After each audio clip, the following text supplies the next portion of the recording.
तो हाँ, तो डायमेंशन की अगर हम बात करें तो मैंने बोला था कि जिस तरीके से 7 फंडामेंटल यूनिट्स होती हैं, उसी तरीके से 7 डायमेंशनल यूनिट्स डायमेंशंस भी होते हैं फिजिकल फंडामेंटल फिजिकल क्वांटिटी के। 7 फंडामेंटल क्वांटिटीज आपने पढ़ा mass, length, time, current, temperature, amount of substance, luminous intensity, ये 7 फंडामेंटल फिजिकल क्वांटिटी आपने पढ़ी।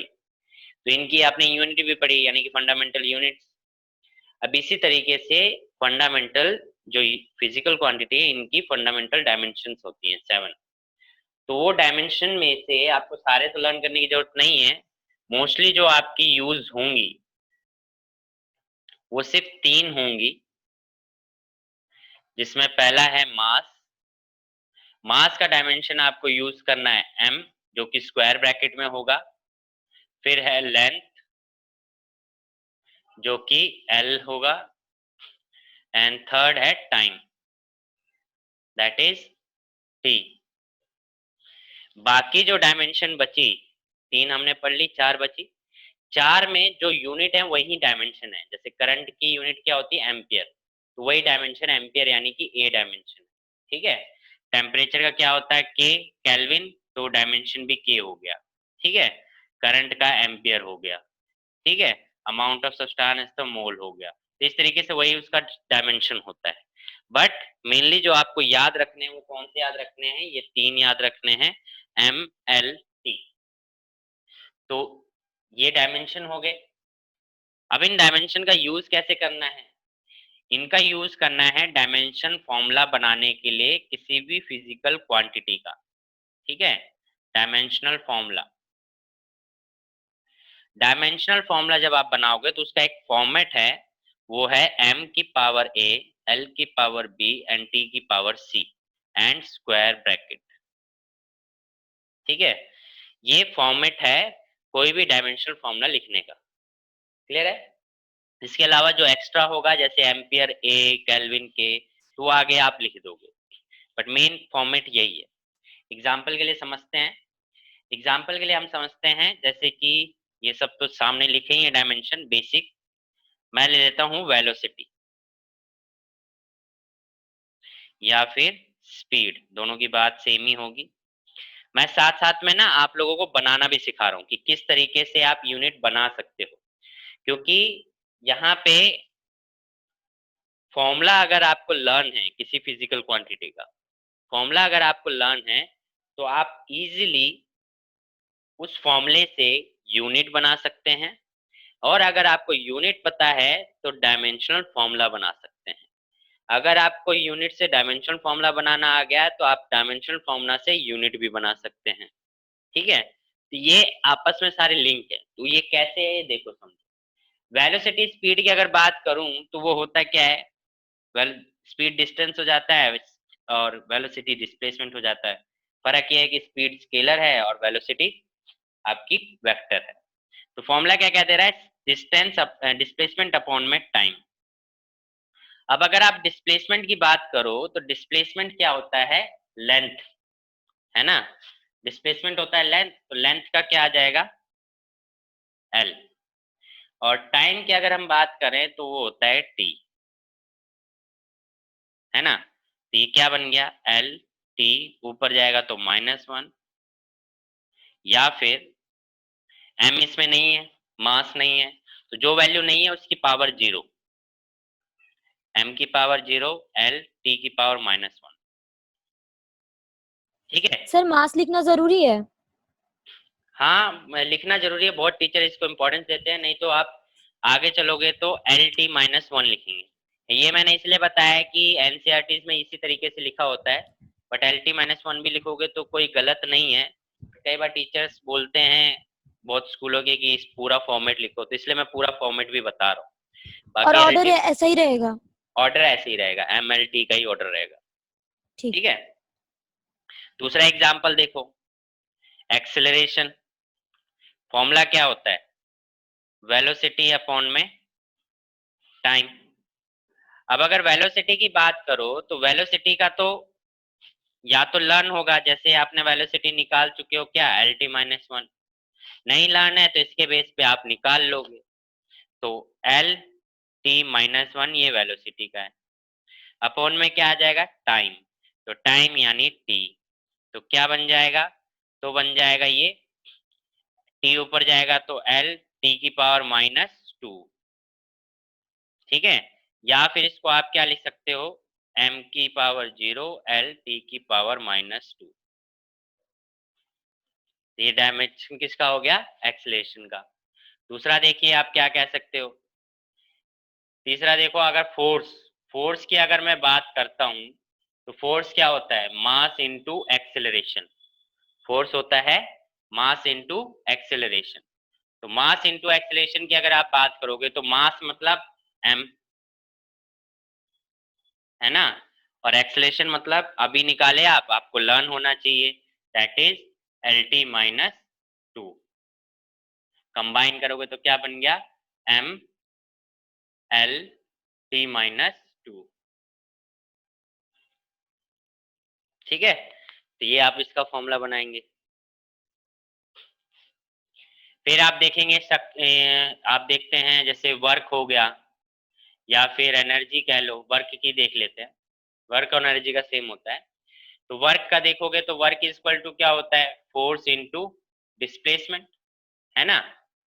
तो फोर्स का तो अभी आप निकाले, या तो आपको लर्न होगा या फिर आप फॉर्मूले से निकाल लेंगे। तो ये क्या आ जाएगा, M L T minus two, और डिस्टेंस इनटू में यानी कि एल, डिस्टेंस मतलब एल लेंथ, तो क्या आ गया M L T minus two, और ये हो जाएगा स्क्वायर, ठीक है। तो आप इसी तरीके से फिजिकल क्वांटिटी का डायमेंशन फॉर्मूला आप निकाल सकते हैं किसी का भी, अगर आपको क्या पता हो, फॉर्मूला पता हो, उस फिजिकल क्वांटिटी का क्या पता हो, फॉर्मूला पता हो।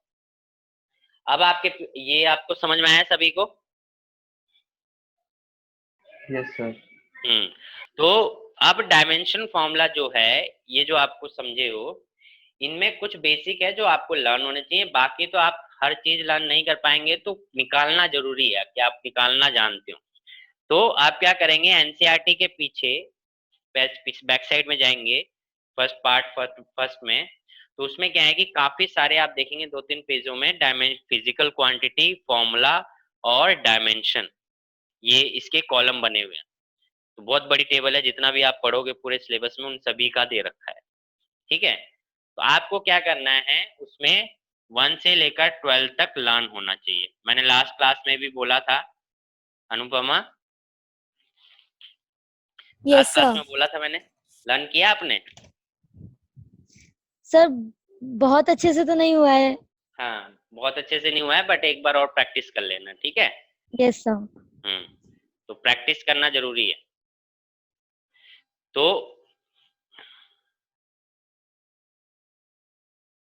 हम्म, तो 1 से लेके 12 तक आपको लर्न होने चाहिए, ये आपको लर्न होंगे तो आगे के निकालना बहुत इजी हो जाएगा, बट अगर आपको ये लर्न नहीं हुए तो निकालने में दिक्कत आएगी बाकी फॉर्मूले में, ठीक है। तो ये 12 आप एनसीईआरटी के पीछे से लर्न कर लेंगे, जिसमें मेनली आपको क्या वही चीज है, वेलोसिटी का क्या होता है, एक्सेलरेशन का क्या होता है, फोर्स का क्या होता है, वर्क का क्या होता है, वर्क और एनर्जी का सेम ही होता है, ये अभी तक आप मैंने बता ही दिया। तो इतने तो ये डायमेंशन फॉर्मूला यही आ गए, यही है इसमें, और उसमें हो सकता, और इसमें हो सकता है पावर, ठीक है। पावर का क्या होगा, पावर क्या होता है, वर्क डन अपॉन में टाइम, है ना। वर्क डन अभी आप निकाले, वर्क डन क्या निकाले, M L square T minus two, time नीचे है, ठीक है। इसको कंबाइन करोगे तो क्या आ जाएगा, एम एल की पावर टू, और ये ऊपर जाएगा तो टी की पावर माइनस थ्री, तो ये पावर का फॉर्मूला आ गया, यही है उस 12 में, और कुछ नहीं है, ठीक है। यही 12 उस 12 जो मैं बता रहा हूँ उनमें यही है, फोर्स वर्क एनर्जी पावर, तो यही मेनली आपको लर्न करने हैं, बाकियों के निकालना आप सीख जाएंगे। किसी को इसमें डाउट, नो सर। ओके। तो इसके आप स्क्रीनशॉट ले लो, एंड फिर हम आगे बात करते हैं। ये आपने सीख लिया कि अगर आपको फॉर्मूला पता है तो डायमेंशन फॉर्मूला आप कैसे निकाल सकते हैं, ठीक है। और यही चीज मैं अभी आपको बताता हूँ कि अगर आपको फॉर्मूला पता है तो यूनिट भी निकाल सकते हैं और यूनिट से डायमेंशन फॉर्मूला भी निकाल सकते हैं और डायमेंशन फॉर्मूला से यूनिट निकाल सकते हैं। ठीक है, तो इसका स्क्रीनशॉट आपने ले लिया होगा। अब देखो मैं कैसे बता रहा हूँ। डिस्प्लेसमेंट अपॉन में टाइम, तो यूनिट क्या बनेगी? डिस्प्लेसमेंट की यूनिट क्या होती है? लेंथ, लेंथ की यूनिट मीटर। मैं यहाँ से बताता जा रहा हूँ, ठीक है। नंबर 1 जो है डिस्प्लेसमेंट मीटर अपॉन में टाइम, तो क्या हो गया? मीटर पर टाइम, यानी मीटर पर सेकेंड। ठीक है, फिर देखो आप वेलोसिटी अपॉन में टाइम है, तो वेलोसिटी की यूनिट तो यही होगी मीटर पर सेकेंड। ऊपर जाएगा तो क्या हो जाएगा? Second square. तो मतलब देखो इसके बेस पे ये डायमेंशन फॉर्मूला जिस तरीके से बन रहे हैं ना, उसी तरीके से यूनिट बनेंगे।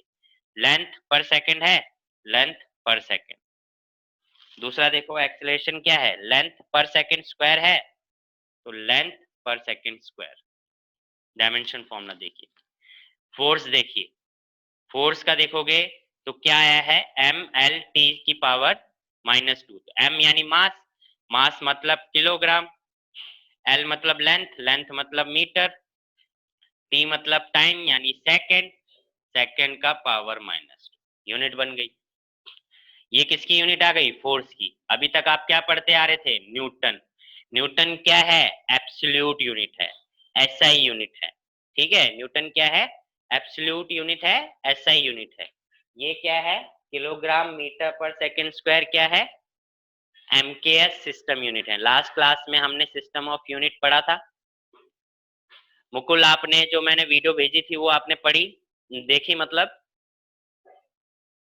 सर देखी थी हाँ, तो उसमें मैंने स्टार्टिंग बताया का। था सिस्टम। क्लियर है? आपकी आवाज क्लियर नहीं आई।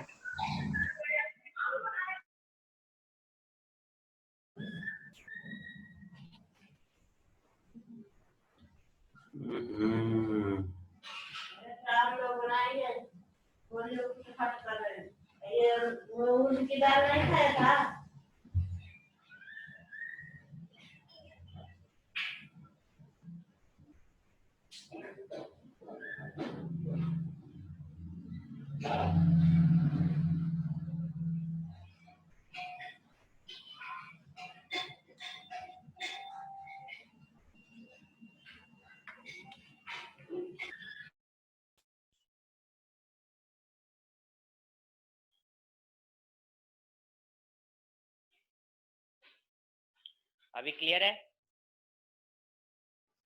सर वीडियो पॉज हो गई है। तो पॉज हो गई है?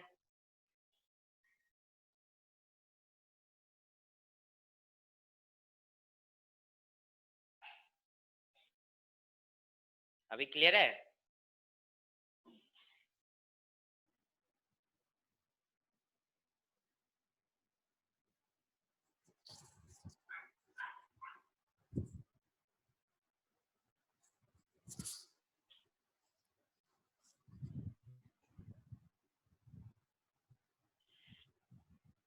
हेलो, आवाज आ रही है आप लोगों को? अभी नहीं आ रही? सर आ रही है। आ रही है? अब क्लियर आ रही यस है सर। ना? अब कोई दिक्कत तो नहीं आ रही? No sir. हाँ ठीक है।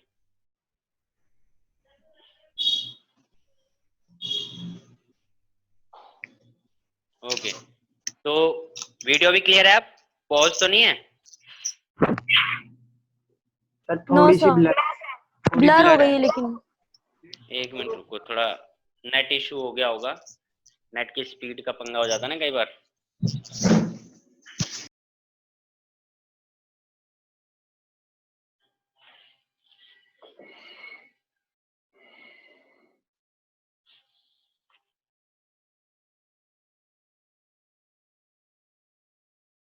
अभी सर अभी भी ब्लर है लेकिन काम चलाने लायक है। काम चलाने लायक है? तो आई गेस हम्म। मेरे नेट का स्पीड स्लो हो गई है, दैट्स व्हाई ऐसा हो रहा होगा।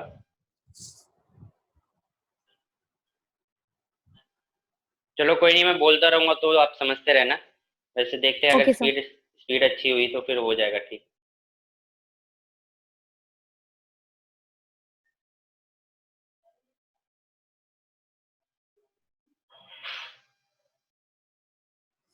सर अब पहले से बेटर है। बेटर है, ओके, ठीक है। तो हाँ, तो हम बात कर रहे थे यूनिट की। तो मैं बता रहा था कि किलोग्राम मीटर पर सेकंड क्या है, एमकेएस सिस्टम यूनिट हो गई, और न्यूटन क्या हो गई, एब्सोल्यूट यूनिट हो गई। ठीक है, तो एब्सोल्यूट यूनिट न्यूटन हो गया, और kilogram metre per second square क्या हो गया, एमकेएस यूनिट हो गई। क्लियर है? जैसे आप देखो वर्क का देखते हैं, वर्क का यहाँ पे आपका डायमेंशन फॉर्मूला आया m l का स्क्वायर t की पावर -2। तो m यानी मास, मास मतलब किलोग्राम, l मतलब लेंथ, लेंथ मतलब मीटर और उसका स्क्वायर, t मतलब टाइम, टाइम सेकंड और सेकंड का इनवर्स स्क्वायर। तो ये यूनिट हो गई वर्क की, एनर्जी की, किस फॉर्म में, किलो एमकेएस सिस्टम में। ठीक है, उसी तरीके से अगर आप इसका एब्सोल्यूट यूनिट देखो तो वो क्या होती है, जूल। तो यही चीज है कि आप डायमेंशन फॉर्मूले से यूनिट बना सकते हैं, और यूनिट से क्या बना सकते हैं, डायमेंशन फॉर्मूला। ठीक है, ये चीज आप ध्यान रख सकते हैं। क्लियर सभी को? Yes sir. तो ये डायमेंशन फॉर्मूला था जिसके बारे में आपको मैं बता रहा था, और जो लर्न करना है वो भी मैंने आपको बता दिया है। अब इनके ऊपर आते हैं क्वेश्चन एग्जाम में। ठीक है, कि इनका यूज करके आप फॉर्मूला डिराइव करें, इनका यूज करके आप करेक्शन ऑफ फॉर्मूला देखें। ठीक है, तो ये सब चीजें हैं, इनका यूज करके एक यूनिट से दूसरे यूनिट में कन्वर्जन करें। ये सब डायमेंशन का यूज करके आपके कुछ क्वेश्चंस बनते हैं जिनको आपको सॉल्व करना होगा। ठीक है, तो उसमें से हम कुछ क्वेश्चंस देखेंगे। तो मैं कुछ स्टेटमेंट्स लिखवाऊंगा तो आप लिखेंगे, और उसके बाद हम आगे बढ़ते चलेंगे। ठीक है,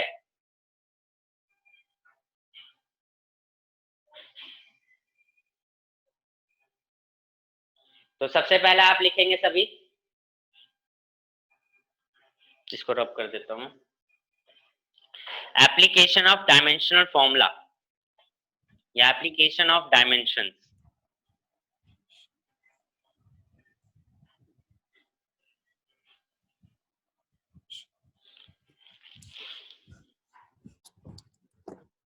तो सबसे पहला है एप्लीकेशन में,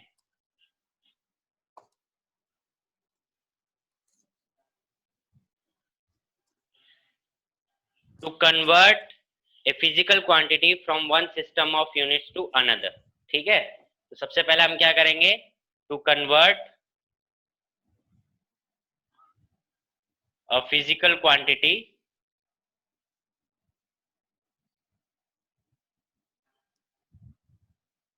from one system of unit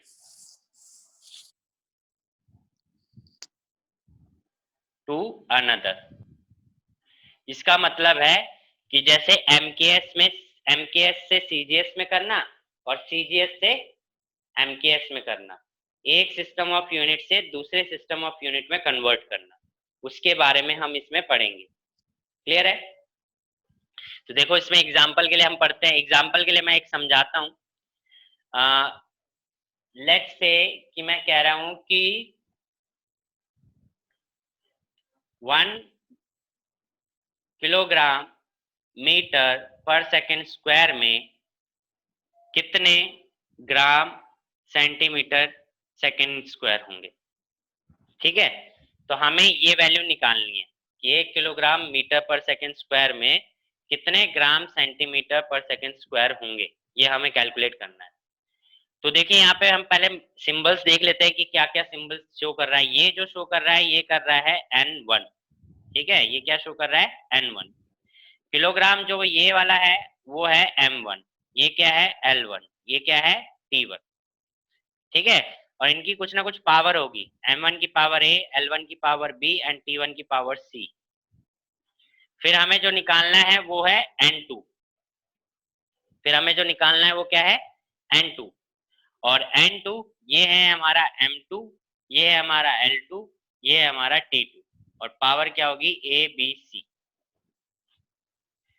ये ध्यान रखना है कि दोनों तरफ पावर क्या रहनी चाहिए, सेम।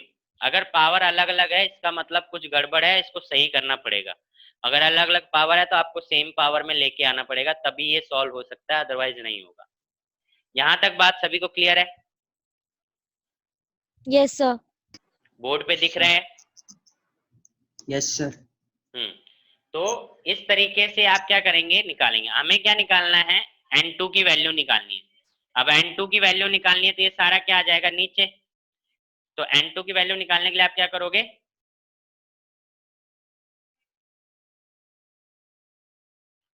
ये वैल्यूज इधर आ जाएंगी तो इसको इधर लेके आएंगे तो ये हो जाएगा N1, ये इधर आया तो M1 बाय M2 अपॉन में A, ये नीचे आएगा L1 by L2 upon power B, ये इधर आएगा T1 अपॉन में T2 power C is equal to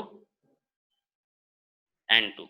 यानी कि N2 का फॉर्मूला क्या बन गया, N2 is equal to N1 M1 by M2 power A L1 by L2 power B and T1 by T2 power C। ठीक है, तो ये हो गया फॉर्मूला। अब वैल्यूज पुट करते हैं, देखो N2 हमें निकालना है। तो अगर N1 की बात करो तो N1 क्या है हमारे पास 1, तो N1 आ गया 1। M1 की बात करते तो M1 इज इक्वल टू क्या है kg। M2 क्या है हमारे पास ग्राम, और दोनों की पावर क्या है 1, तो ये आ गया 1। फिर देखते हैं L1, L1 क्या है मीटर, L2 क्या है सेंटीमीटर, और दोनों की पावर क्या है 1। T1 यहाँ भी सेकंड है और T2 यहाँ भी सेकंड है, तो सेकंड अपॉन में सेकंड, और दोनों की पावर क्या है -2। ठीक है, -2। आगे देखिए, तो N2 इज इक्वल टू क्या मिल गया हमें 1 इंटू में, देखो किलोग्राम ऊपर है नीचे ग्राम है तो इसको सेम में करना पड़ेगा। ठीक है, इसको क्या करना पड़ेगा, सेम में करना पड़ेगा। तो किलोग्राम को ग्राम में कन्वर्ट करने के लिए क्या करते हैं 1000 ग्राम, है ना। मीटर को सेंटीमीटर में कन्वर्ट कर दो तो क्या हो जाएगा 100 सेंटीमीटर अपॉन में सेंटीमीटर, और सेकंड से सेकंड कैंसिल हो जाएगा तो क्या बचेगा 1। अब देखो ग्राम से ग्राम गया, सेंटीमीटर से सेंटीमीटर गया, तो N2 इज इक्वल टू क्या बच गया 1 इंटू 1 तो 1 ही रहेगा, और 1 की वैल्यू तो क्या ही लिखना, और 1000 इंटू 100 यानी 10 raise to power 5, 10 raise to power 5, तो आंसर क्या आ गया 10 रेज टू पावर 5। ये समझ में आया सभी को? Yes sir. Hmm. Yes sir. और देख लो क्या किया हमने, बोला कि 1 kilogram metre per second square को gram centimetre per second square में कन्वर्ट करना है, और कितनी वैल्यू आएगी ये निकालना है, यानी N2 की वैल्यू निकालना है। तो ये N1 हो गया, ये M1 L1 T1, N2 M2 L2 T2, N2 निकालना है तो ये सारी टर्म इधर, तो M1 बाय M2 का power A, L1 by L2 की power B, T1 by T2 की पावर C। फॉर्मूला हमारा बन गया N2 is equal to this. अब बस आपको क्या करना है, इनकी वैल्यूज पुट करनी है, जो भी वैल्यू क्वेश्चन में दी हुई है उन वैल्यूज को पुट करोगे, सेम में कन्वर्ट करो और कैंसिल कर दो। आप चाहते तो ग्राम को किलोग्राम में कन्वर्ट करके कैंसिल कर सकते थे, कोई भी तरीका था, बट सेम होना चाहिए, कैंसिल करना है हमें, यूनिट्स को कैंसिल करना है। ठीक है, तो यूनिट्स को कैंसिल किया, न्यूमेरिकल वैल्यू मिल गई 10 रेज टू पावर 5, यानी 1 kilogram metre per second square में 10 raise to power 5 gram centimetre per second square होगा। Is that clear? Yes sir. Okay, now अब आपके लिए क्वेश्चन है। अब इसी तरीके से एक क्वेश्चन मेरे को सॉल्व करके आप दिखाएंगे, मैं दे रहा हूं कि 1 kilogram metre square second inverse square में कितने gram centimetre square second inverse square होंगे। करिए सॉल्व। अभी अगर क्वेश्चन ये क्लास कैंसिल आपकी डिस्कनेक्ट हो जाए तो दोबारा कनेक्ट कर लेना, क्योंकि 40 मिनट्स की लिमिट होती है। ठीक है, तो आप दोबारा से कनेक्ट कर लेना और अभी इसको सॉल्व करो 1 kilogram metre per second square को।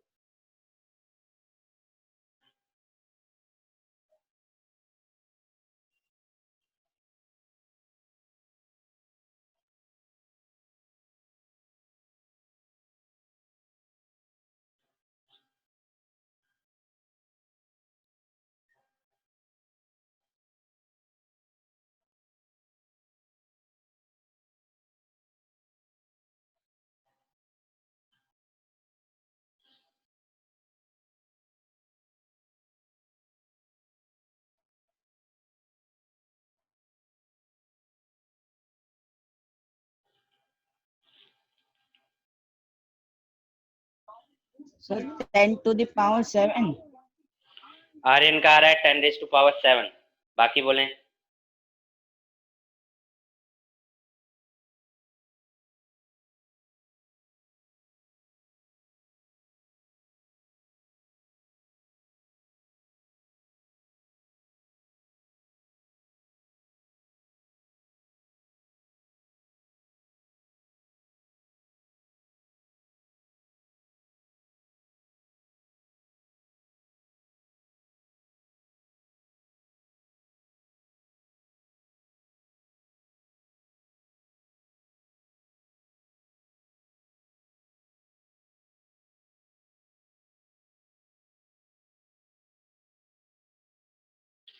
Sir, ओके 10 raised to सक्षम the का भी power 10⁻⁷ आया। Sir, शुभ 10 आपका भी raised आ to the गया। power. ठीक है 10⁻⁷ ठीक है। जिसका 10⁻⁷ आ रहा है ठीक है। यस सर 10⁻⁷ है। ओके आर्यन का आ गया, शुभ का आ गया, अनुपमा का आ गया, सक्षम का आ गया। मुकुल सर निकाल रहा हूँ, एक सेकंड। ओके निकालो निकालो।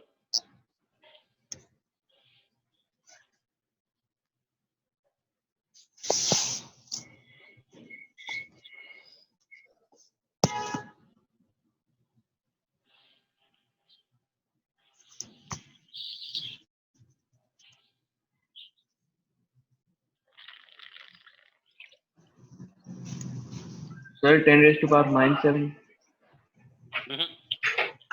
10⁻⁷।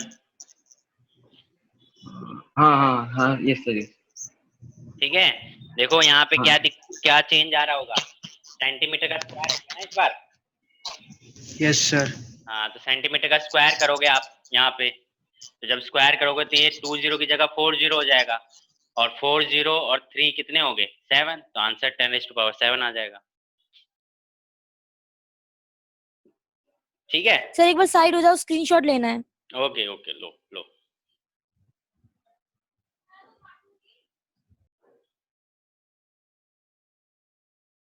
Done sir.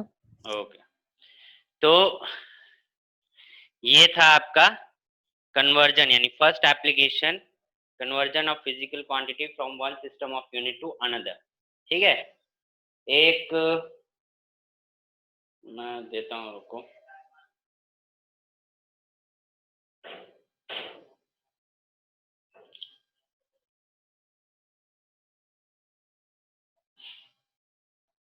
अब इसी के साथ एक चीज मैं बता देता हूँ आपको। देखिए ये आपने 1 kilogram metre per second is equal to convert किया gram centimetre second inverse square में, और इधर भी वैसे क्या है। तो एक क्वेश्चन आपका आ सकता है 1 न्यूटन में कितने डाइन होते हैं। ठीक है ये ध्यान रखना है, Newton is the unit of force, ऐसा यूनिट। वहीं डाइन है सीजीएस यूनिट, न्यूटन की सीजीएस यूनिट क्या होती है डाइन। उसी तरीके से 1 जूल में कितने अर्ज होते हैं, तो joule is the unit of SI unit of work और एनर्जी, और अर्ज is the CGS unit of work या एनर्जी। ठीक है इस चीज का ध्यान रखेंगे। तो मैंने बताया था न्यूटन किसकी यूनिट है फोर्स की, और ये भी यूनिट किसकी है फोर्स की। तो जब भी अगर इस फॉर्म में अगर आपको कन्वर्ट करने के लिए बोलेगा तो ये है एब्सोल्यूट यूनिट। ठीक है ये क्या है एब्सोल्यूट यूनिट। तो आपको हमेशा एब्सोल्यूट यूनिट को एमकेएस सिस्टम और सीजीएस सिस्टम में कन्वर्ट करना पड़ेगा। आप एब्सोल्यूट यूनिट में सॉल्व नहीं कर सकते। जब भी हम कन्वर्जन करते हैं तो जो यूनिट है, यूनिट का जो सिस्टम है वो सिस्टम एमकेएस या सीजीएस सिस्टम में ही होना चाहिए। अगर इसके अलावा एब्सोल्यूट यूनिट ये न्यूटन डाइन जूल अगर होगा तो ऐसे में सॉल्व नहीं होगा। पहले न्यूटन और डाइन को आप इस फॉर्म में कन्वर्ट करेंगे, देन सॉल्व करके आपका आंसर कितना आ जाएगा 10⁻⁵। जूल और अर्ज को आप इस फॉर्म में कन्वर्ट करेंगे तब आपका आंसर क्या आ जाएगा 10⁻⁷। तो ये ध्यान आपको रखना है। क्लियर है। तो जूल और अर्ज ये न्यूटन डाइन वाला आप ध्यान रखेंगे। Newton SI unit, dyne CGS unit, दोनों यूनिट फोर्स की हैं, एब्सोल्यूट यूनिट हैं। Joule SI unit, erg CGS unit, दोनों यूनिट वर्क या एनर्जी की हैं। क्लियर सभी को? Yes sir. ओके, तो आगे बढ़ते हैं सेकेंड एप्लीकेशन में। यह आपको सभी को समझ में आ गया। तो नेक्स्ट एप्लीकेशन इज कि किस तरीके से आप किसी फॉर्मूले को चेक कर सकते हैं। The check the corrections of the given physical relation. ठीक है, तो इसको मैं रब कर रहा हूं।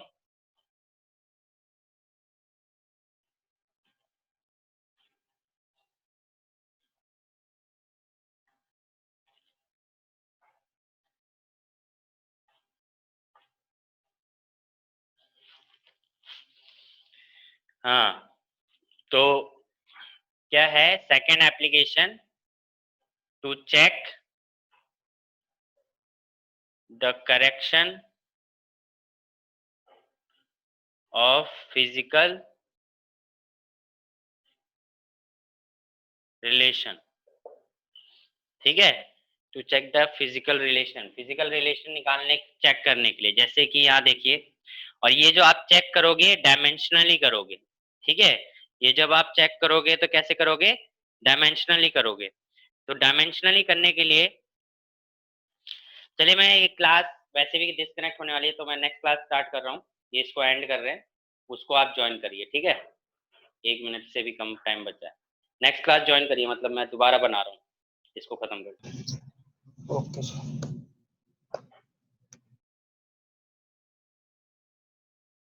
सर,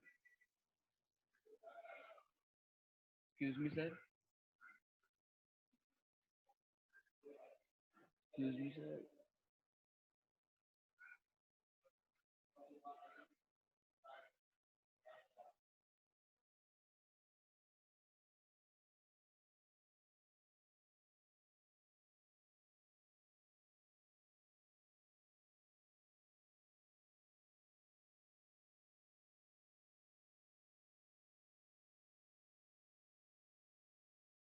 सर दोनों गलत है।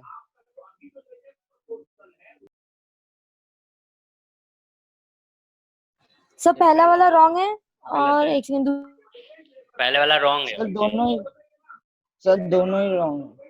दोनों ही रॉन्ग है। ओके, आर्यन कह रहे हैं दोनों रॉन्ग है, अनुपमा कह रही है पहली वाला रॉन्ग है। बाकी मुकुल, सक्षम, दूसरा भी सुबह। किया नहीं है, पहले कर वाला रही तो हूँ। रॉन्ग है सर, पहले सक्षम वाला तो फर्स्ट रॉन्ग है, इज दूसरा रॉन्ग। कर रहा हूँ। ओके,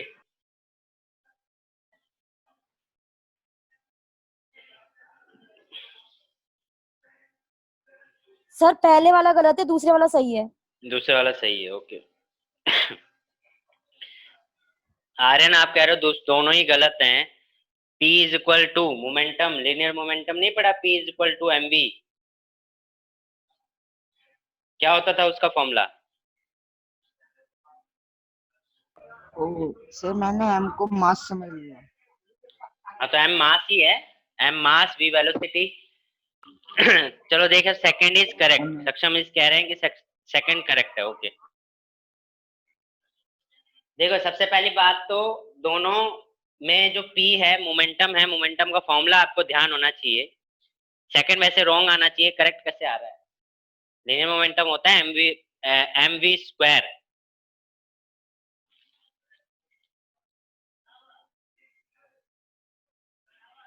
यस सर, ये भी।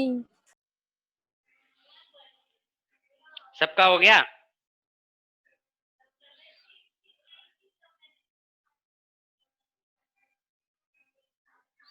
कोई रह तो नहीं गया?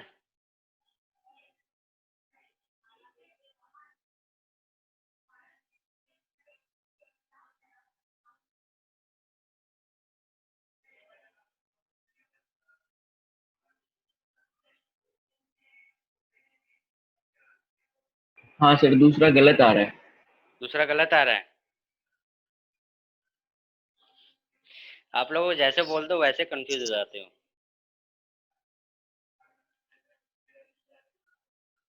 एक बात बताओ, फर्स्ट वाला गलत कैसे आ रहा है? किस किस का गलत आ रहा है? सभी का गलत आ रहा है फर्स्ट क्वेश्चन, जो फर्स्ट वाला है।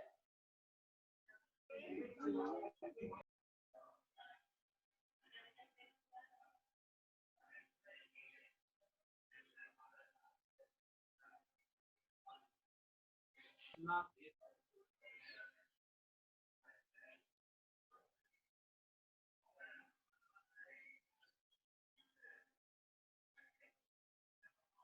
फर्स्ट गलत है। फर्स्ट गलत है यस और मैं कहूँ कि अगर फर्स्ट सही है तो सर कैसे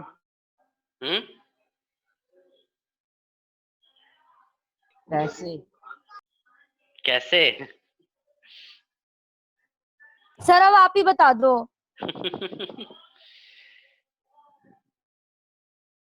डायमेंशन फॉर्मूला सबने सही लगाई है ना, किसी ने गलत तो नहीं लगाई है?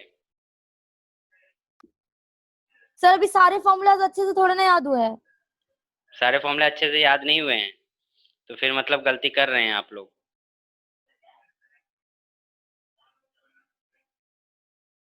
एनसीईआरटी है आपके पास? नहीं है एनसीईआरटी?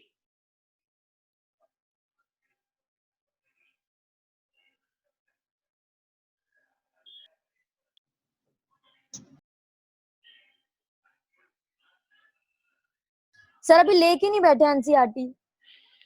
अच्छा चलिए देखिए, एक एक करके देखते हैं हम। तो गर्मी लग रही है।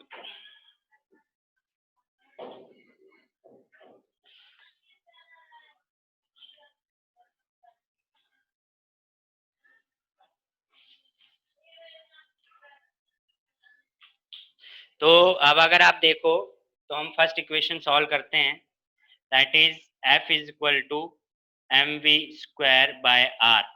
तो मैंने बोला कि लेफ्ट हैंड साइड और राइट हैंड साइड आपको देखना है, अगर दोनों डायमेंशनली करेक्ट होंगे तो इक्वल होंगे तो फॉर्मूला आपका करेक्ट होगा। तो जैसे फोर्स हम देखते हैं,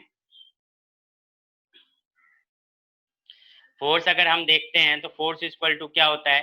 फोर्स इक्वल टू होता है डायमेंशनल फॉर्मूला, अगर आप लेफ्ट हैंड साइड लोगे तो डायमेंशनल फॉर्मूला ऑफ फोर्स वो क्या आ जाएगा? mL/-2। ठीक है, उसी तरीके से राइट हैंड साइड अगर आप देखते हो तो डायमेंशनल फॉर्मूला ऑफ mv²/r। तो देखो m यानी मास, मास मतलब m, ठीक है, v मतलब वेलोसिटी, वेलोसिटी मतलब LT-1 और वेलोसिटी का स्क्वायर है तो ये स्क्वायर अपॉन में रेडियस, रेडियस मतलब लेंथ, लेंथ मतलब l। अब इसको कंबाइन करो तो m L/2 T⁻⁻2 अपॉन में l। अब ये l ऊपर जाएगा तो क्या हो जाएगा? L⁻⁻1 L2 T⁻⁻2 L⁻⁻1।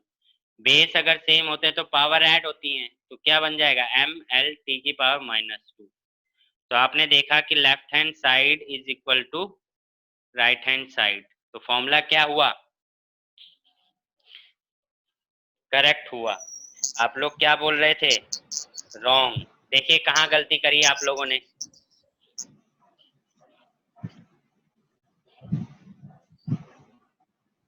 गलती देखिए कहाँ करी आपने।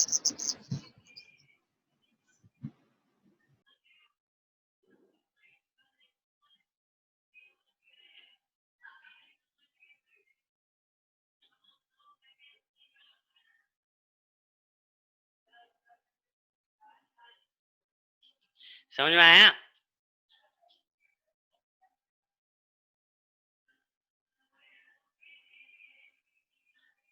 हेलो,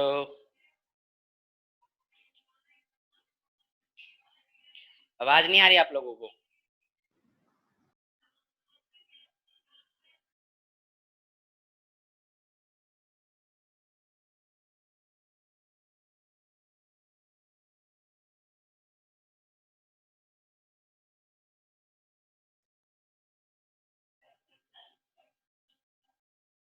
हेलो, यस सर आवाज आ रही है आप लोगों को? यस सर तो रिप्लाई क्यों नहीं कर रहे? समझ में आया कहाँ गलती करी आप लोगों ने? यस यस सर ठीक है, सेकंड देखो कैसे करेंगे। P is equal to mv। तो सेकंड अगर हम देखें P is equal to mv, तो P हमारा क्या है? Linear momentum. अब लिनियर मोमेंटम का जो डायमेंशन फॉर्मूला अगर आपको पता होना चाहिए वो होता है MLT-1, ठीक है, लिनियर मोमेंटम का। तो लिनियर मोमेंटम का डायमेंशन फॉर्मूला आप लोगे लेफ्ट हैंड साइड का, dimension formula linear momentum left hand side, that is MLT-1, ठीक है। इसी तरीके से आप राइट हैंड साइड लोगे, राइट हैंड साइड लोगे तो क्या होगा, डायमेंशनल फॉर्मूला ऑफ mv। तो m क्या है, मास यानी m, v क्या है, वेलोसिटी यानी LT-1। तो ये आ गया, left hand side is equal to right hand side, मतलब कि फॉर्मूला इज करेक्ट। तो बोथ फॉर्मूलाज आर करेक्ट। किसी को कोई डाउट?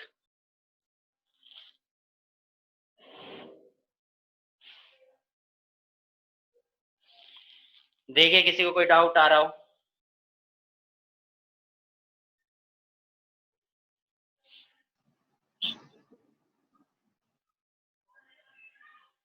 अगर आपको क्लियर हो गया तो एक बार यस यस लिख दो ताकि फिर हम आगे कंटिन्यू करें।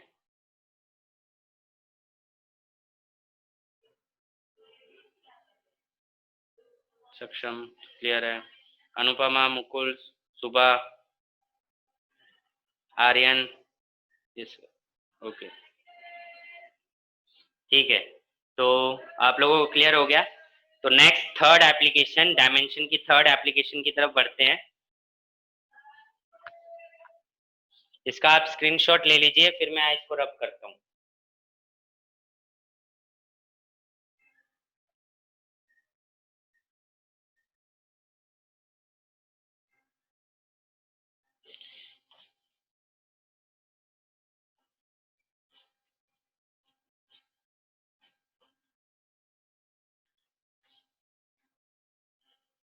थर्ड एप्लीकेशन हम देखेंगे। थर्ड एप्लीकेशन जो है that is derive the relation.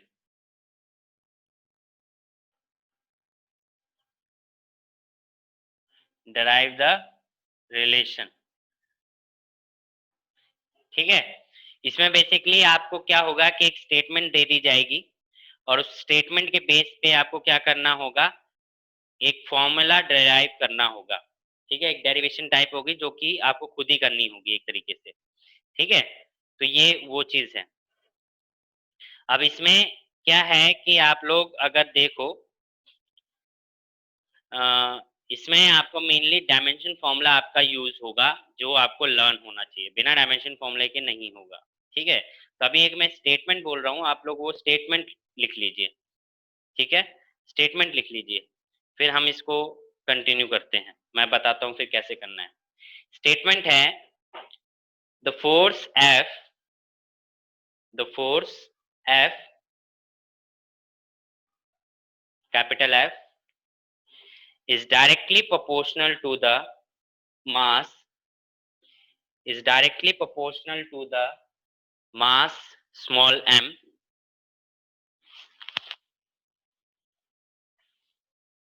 and acceleration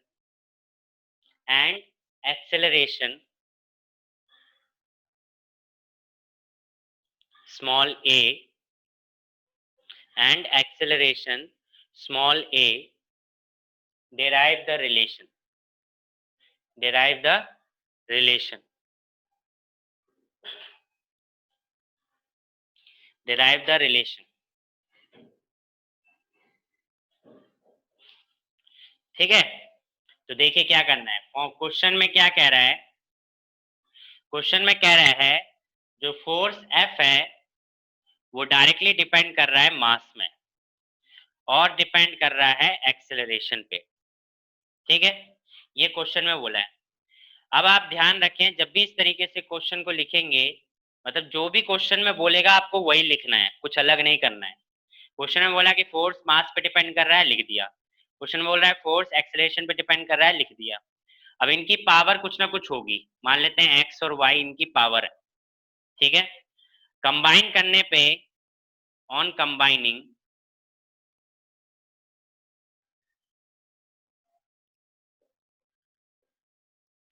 f जो है कंबाइन करने पे बन गया m की पावर x और a की पावर y। ठीक है, प्रोपोर्शनैलिटी का जो साइन है इसको अगर हम हटाते हैं तो इसकी जगह लगाएंगे इक्वल टू, और जब भी प्रोपोर्शनैलिटी का साइन अगर हम हटाते हैं और इक्वल टू लगाते हैं तो उसके साथ में एक कांस्टेंट टर्म जरूर ऐड होता है। तो k यहाँ पे कांस्टेंट हो गया, k mx power a x और a की पावर y। यहां तक बात क्लियर है? अब where k is proportionality constant, क्या है?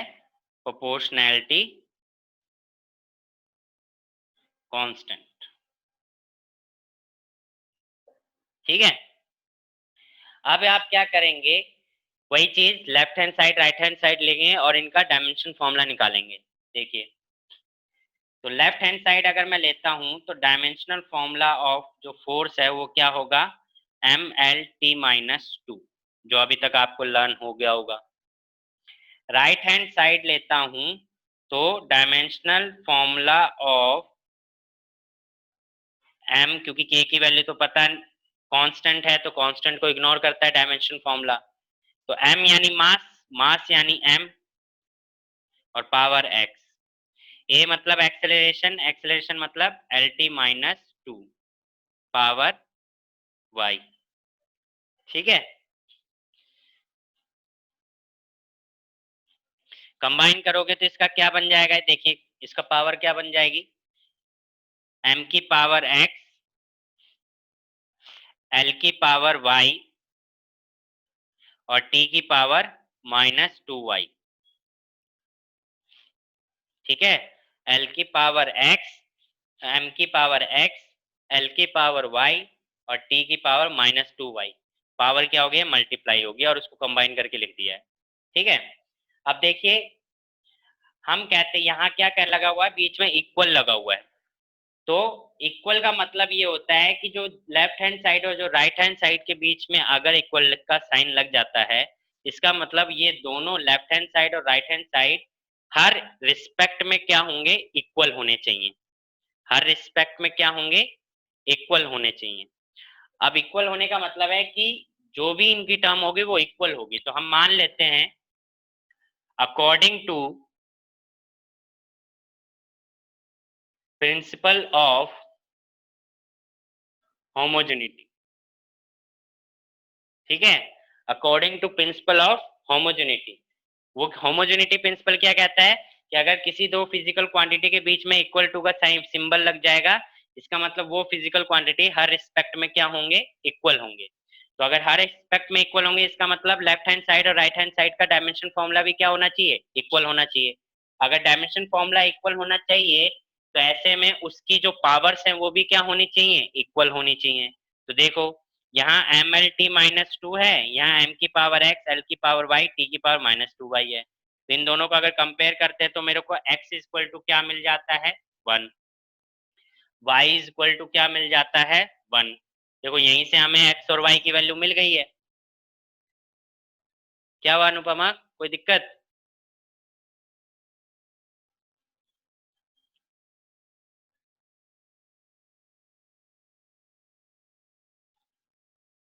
अनुपमा,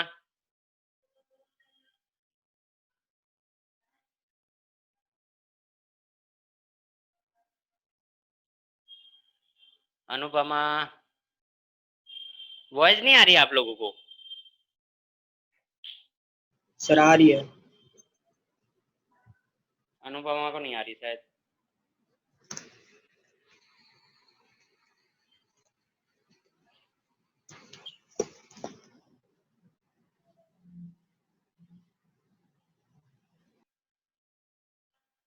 एक मिनट।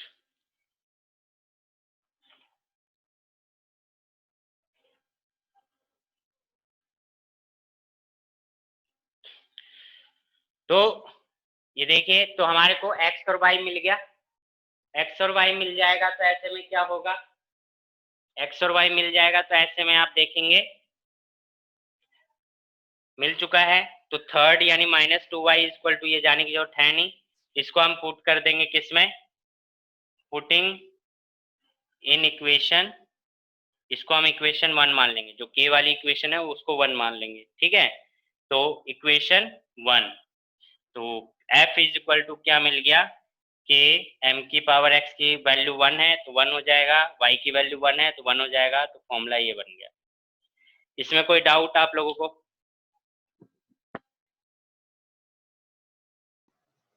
नहीं सर। समझ में आ गया? ठीक है, यस सर। ओके। तो ये तरीका था, यानी थर्ड एप्लीकेशन ऑफ डायमेंशन का, ठीक है। ये एप्लीकेशन है थर्ड एप्लीकेशन ऑफ डायमेंशन, की डायमेंशन का यूज करके कोई रिलेशन आप किस तरीके से डिराइव करें। तो आई होप आप लोगों को समझ में आ गया होगा ये कैसे करना है। तो आज इसके बेस पे एक इक्वेशन मैं क्वेश्चन होमवर्क के लिए दे रहा हूँ, ठीक है। तो वो होमवर्क लिख लो, फिर इसको आप कल सॉल्व करके बताएंगे और मेरे को फॉर्मूला बताएंगे कि आप क्या निकाल रहे हैं। अच्छा, एक चीज और मैं बता देता हूँ, मैं गूगल क्लासरूम बनाऊंगा आप लोगों का, तो आप लोग वो गूगल क्लासरूम ज्वाइन कर लेंगे। ऐप आती है, आप ऐप मोबाइल डाल लेंगे, उसमें आ जाएगा। गूगल क्लासरूम में जाएंगे तो उस मैं ग्रुप कोड भेज दूंगा, तो आप उसमें ज्वाइन कर लेना। तो जो भी होमवर्क आपको मिलेगा आप उधर ही क्लिक करके अपलोड कर देंगे, ठीक है।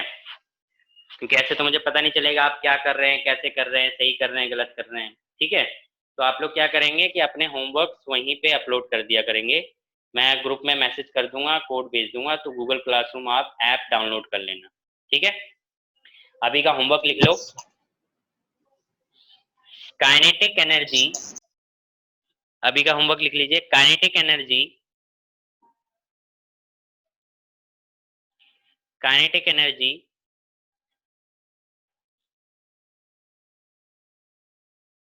kinetic energy E, capital E, is directly depends on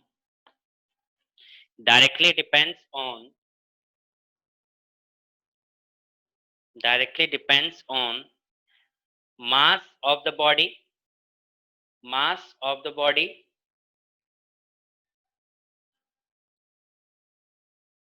and mass of the body, m, small m, and velocity of the body, and velocity small v, of the body, derive the relation. Kinetic energy E of the body is directly depends on the mass m of the body and velocity v of the body, derive the relation. तो ये question आपका homework में है, इसको आप पूरी तरीके, जिस तरीके से इसको मैंने ये वाला क्वेश्चन डिराइव किया है, इसी तरीके से सेम प्रोसेस फॉलो करते हुए ये क्वेश्चन भी आपको डिराइव करना है। और जो गूगल क्लासरूम है, डिराइव करके उस आंसर शीट की आप फोटो वहां पे अपलोड कर लेंगे, मैं चेक करूंगा, ठीक है। तो ये होमवर्क है। अभी आपको कोई डाउट है तो पूछिए, इसका स्क्रीनशॉट ले लीजिए, एंड कोई डाउट है तो पूछिए।